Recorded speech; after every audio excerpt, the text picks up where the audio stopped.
Rocky Bleier, National Football League NFL champion, halfback for the Pittsburgh Steelers in '68 and then again from '71 to 1980. Rocky graduated from Xavier High School in '64. He starred in football and basketball. In football, he was a three-time All-State selection as a running back and won all conference honors at both linebacker and defensive back, and was team captain in football, basketball, and track. He played college football at University of Notre Dame. In 1966, the Fighting Irish won the national championship, and he was team captain the following year.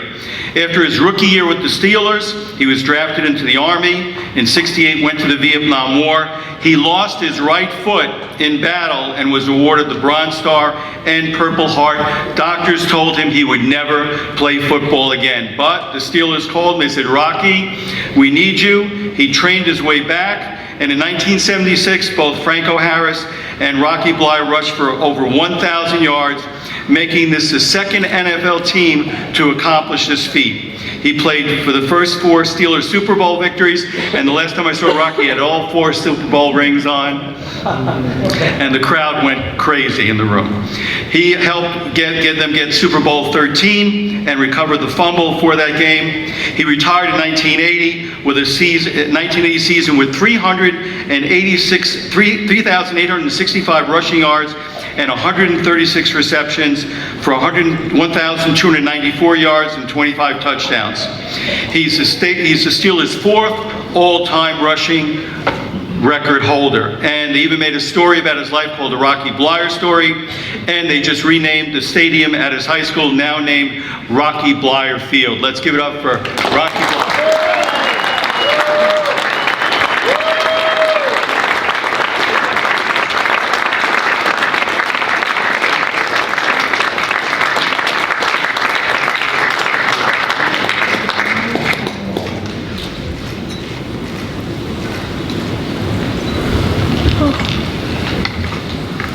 I know he can handle this.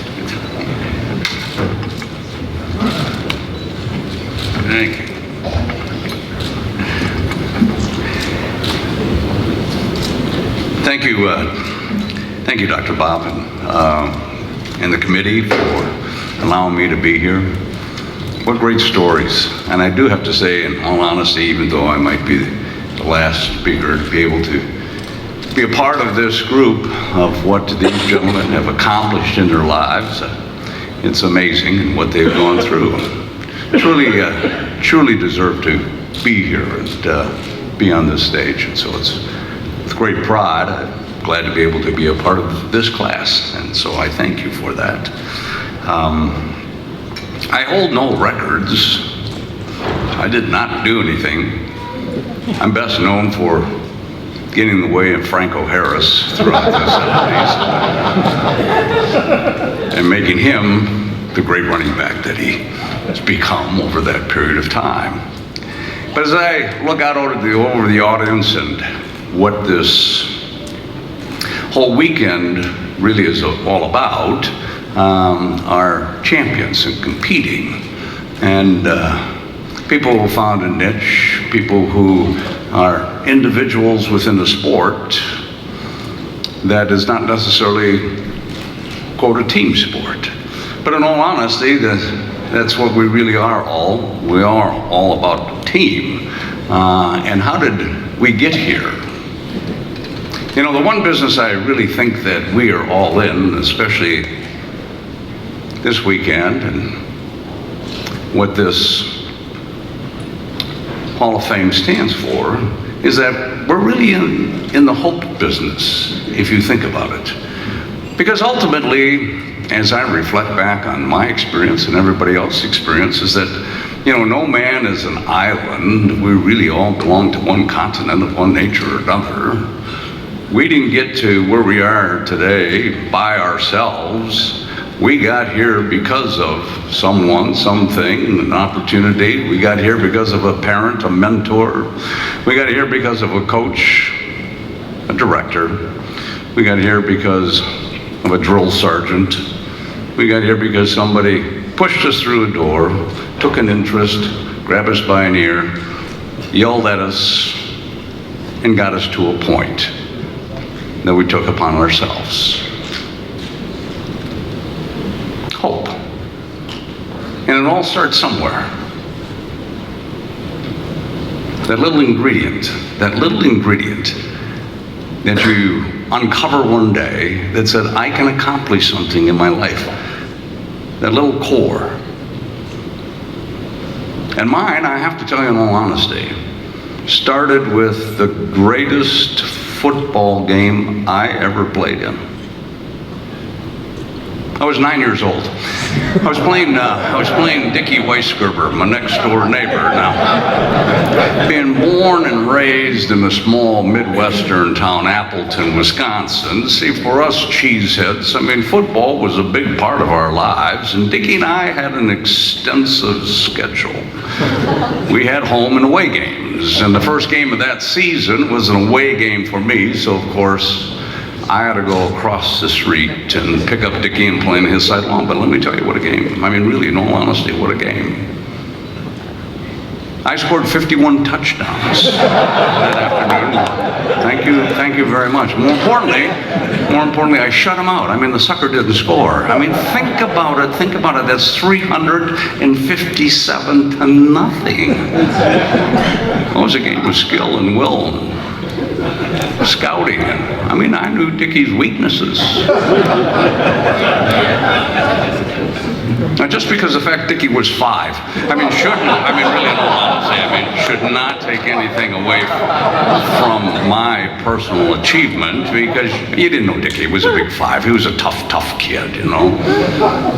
But the interesting thing is that, you know, I grew up across the street, as I said, and I grew up in a bar, a neighborhood shut in a beer joint, and we lived behind it, and we slept upstairs. And you know, I met a lot of great people that walked through those doors and sat on those stools across from my father, but I also met a lot of would'ves and could'ves and should'ves, as we all have in our lives.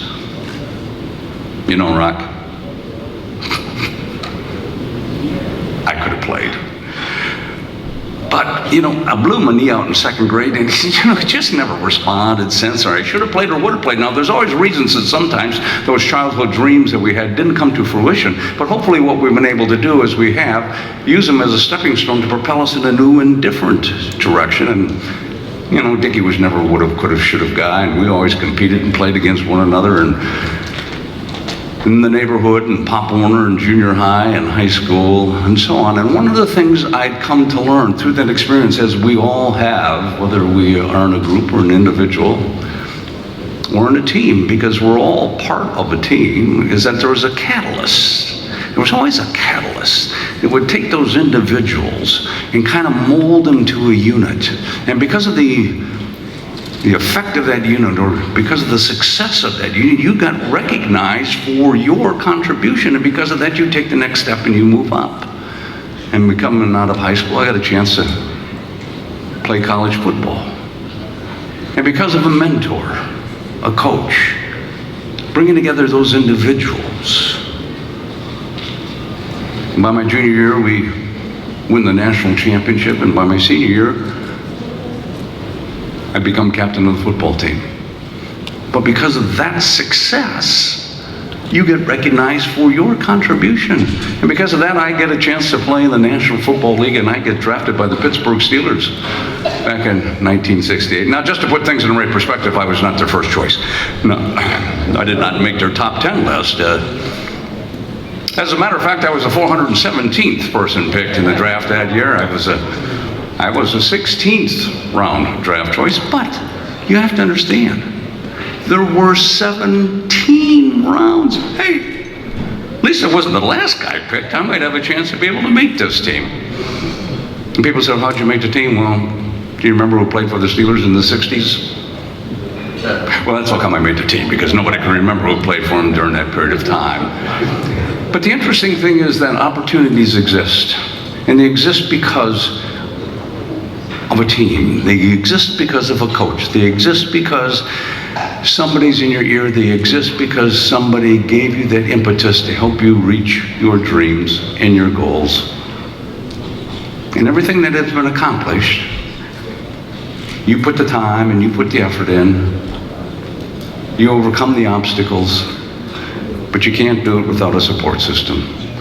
And for all those who have given a support system to be able to be here on this stage, I thank you. And I thank all of you for allowing us to be a part of this.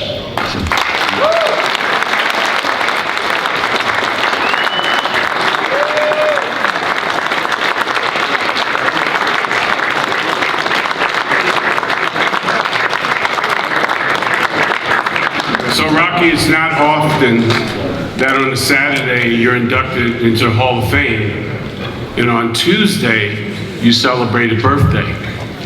So Michael Buffer, would you step forward and do the honors? Before I go a little further, I just want everyone to know that you didn't mention this gentleman, you didn't notice this gentleman mention the fact that after his rookie year with the Pittsburgh Steelers, he was drafted during the Vietnam War, and we all know the story after that, and came back to play and gain 1,000 yards and win 4 Super Bowls. And he never mentions it. He never brings it up. And I love you for that. So in less than 72 hours, he will be a birthday boy. You notice a little snow on the roof, but man, the house still looks like it's in good shape, doesn't it? So for the hundreds in attendance and the millions around the world who wish they could be here, let's get ready to sing Happy Birthday to you. Happy birthday